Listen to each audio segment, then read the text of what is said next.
Hi guys, for today's video, isi-share namin ang graduation moment ni Kuya noong July 17 sa PICC. Tapos, ang mga konting insights lang, ano yung feeling ng first time parent na may anak na gagraduate. So, yun po. Yun lang isi-share ko for today's video. And if this is your first time to visit my channel, please like, share, subscribe, and hit that bell for future vlogs. Thank you!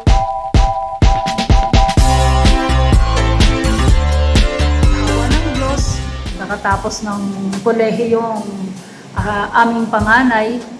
So by God's grace, wow, pag iluluk back mo, 4 years na yon. Siyempre, yung hindi naman tayo well off when it comes to finances. Talagang habang nagpapaaral, lahat naman ng nakakausap ko, sinasabi nila, mahirap talagang magpaaral.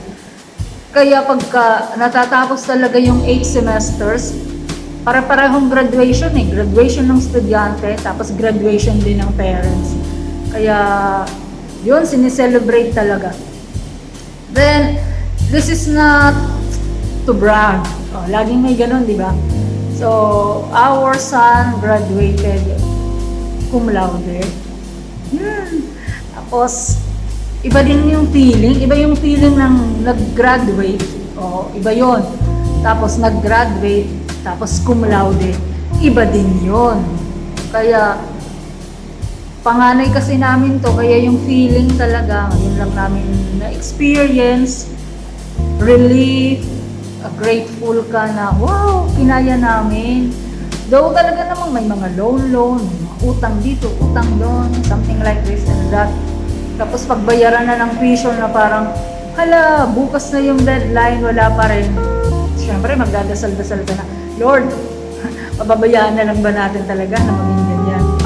So, puro lang talaga yan, Lord, si Lord, at saka yung mga instrumentong ginagamit niya para matulungan, makaagapay, na maitawid yung bawat semesters ng pag-aaral. So, alam ko makaka-relate dito yung mga magulang na nagkaroon na ng anak na graduate.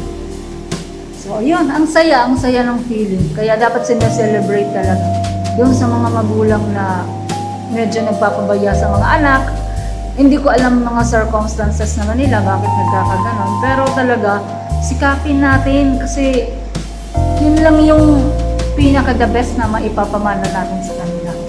Kasi lagi nga, although it's a cliche, pero totoo naman, hindi yun mananakaw sa kanila. Tsaka pag nakapagpatapos tayo, naibigay natin yun sa kanila, well, okay na, nagawa namin yung responsibilidad.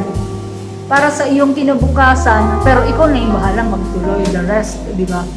Pero hindi natatapos din yung pagiging magulang. Kaya, kasi sa US, di ba, 18 years old, bahala ka na sa buhay mo, paaralin mo yung sarili mo, magkolehiyo ka mag-isa mo, you do it yourself. Sa atin naman, hanggat kaya natin suportahan, di ba? Hindi natin binibitawan ang ganun-ganun lang ang ating mga anak.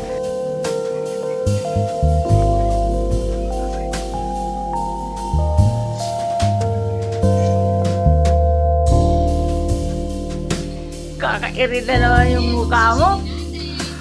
Kala mo pinagsakloban ka ng langit at lupa. Isa na lang, smile. Smile ka nga para makaalis na tayo.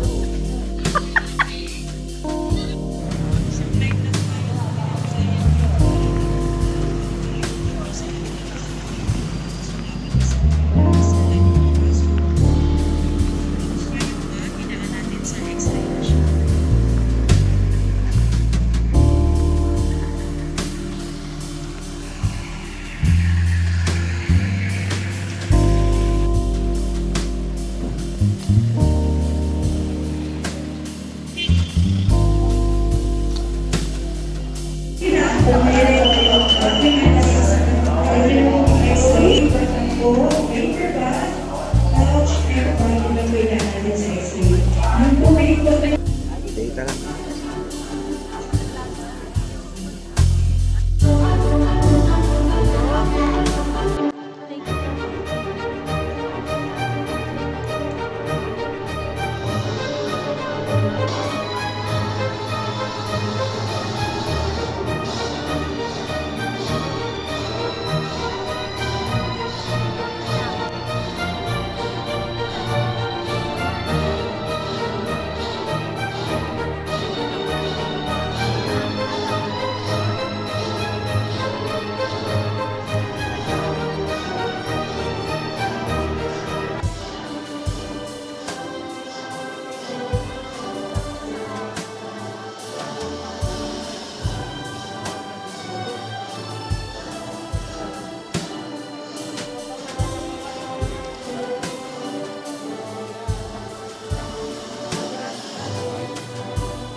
graduating class for the first semester and second semester of school year 2023-2024 of the following degree programs: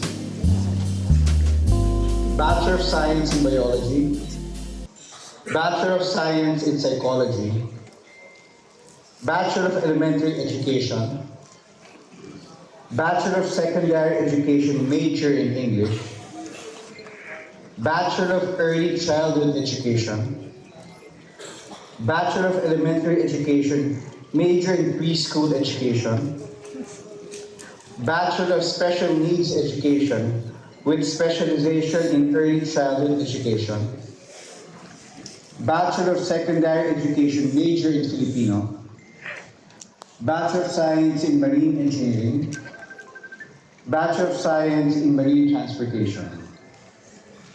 These candidates have satisfactorily completed all the requirements as prescribed by the Commission of Higher Education and that of our university. I petition you to bestow upon them the hood and colors of the degrees they have merited, and may they always cherish it with the dignity and the honor it deserves. Please remain standing. Our University President, Dr. Caroline Marian S. Enriquez, will now give the authorization and confirm it.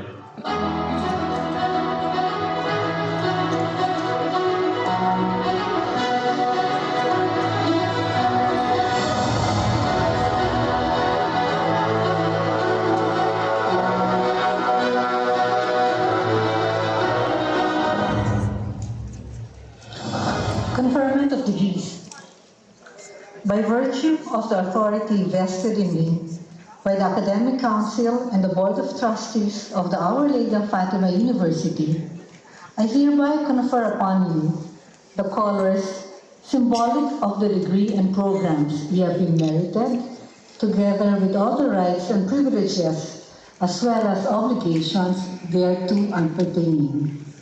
May you always wear them with the dignity and compassion that your profession and your alma mater can be proud of.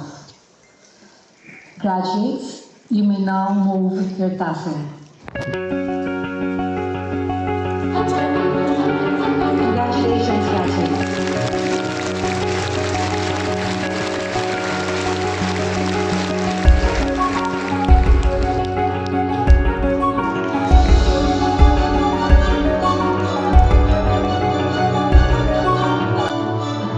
Sumpio Paul Richard Angelo R., cum laude.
Kabuos Dayan Grace Piso Baco, Paul Richard Angelo R.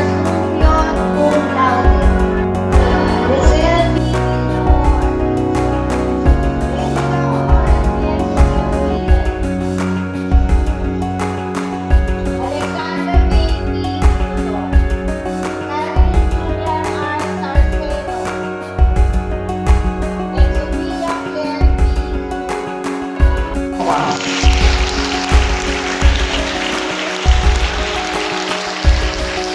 Thank you, dear graduates. Please be seated.